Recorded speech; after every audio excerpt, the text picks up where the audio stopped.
The initial question was, if Allah is eternal, attributes are eternal, the act must be eternal, so the creation must be eternal.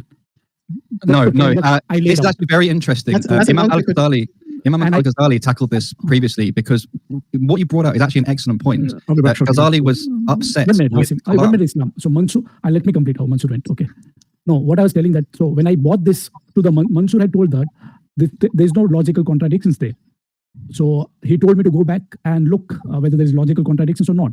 So when I look back, the ChatGPT do tell that there's no logical contradictions, because it defines Allah as a cause and creation as an effect.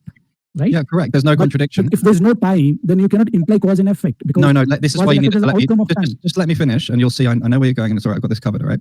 So this notion of cause and effect that you're using, okay, you have a time-bound concept of it.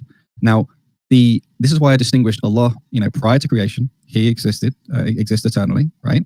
Now, this notion of He then chose to cause something. This is the crucial thing. Him having a will and the ability to choose is what makes all the difference. If he didn't, if it was just a consequence of his existence that creation was created, then your claim that creation would have to always have existed as well would hold. But because it's his will, because he has the choice to create or not create it, it no longer follows that the creation always existed. Islam, I like the way you explained. Okay, but here is what this has been pointed out before as well by Hasim, by other panelists. Now, they told the same thing, that Allah will is what makes a difference. But when I pointed out that it breaks the law of logic, because you're including a middle ground. You're including a will as a middle ground. No, it's not a middle ground. It is. No, it's part of it's I shouldn't say part. It's one of his attributes. Yeah. So I'm talking about eternity. So you're including a middle ground as will to defend that eternity. No, that's not the purpose of it. Logic.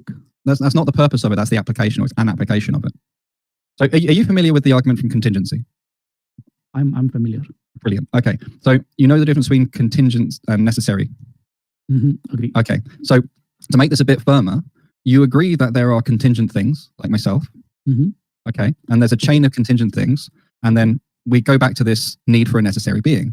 Now, if the created contingent things necessarily follow from the necessary being, then you would have a chain of necessaries rather than a chain of contingencies. So you'd have a contradiction. So in order to not have a contradiction, the necessary being must have a will, and that will was exerted. That is the only way you can have a chain of contingent things. This is what I'm pointing out to the same thing. Whenever there's a contradictions, whenever there's an inconsistency, you inject will, and that's where you break law of excluding middle. That's what I'm pointing out.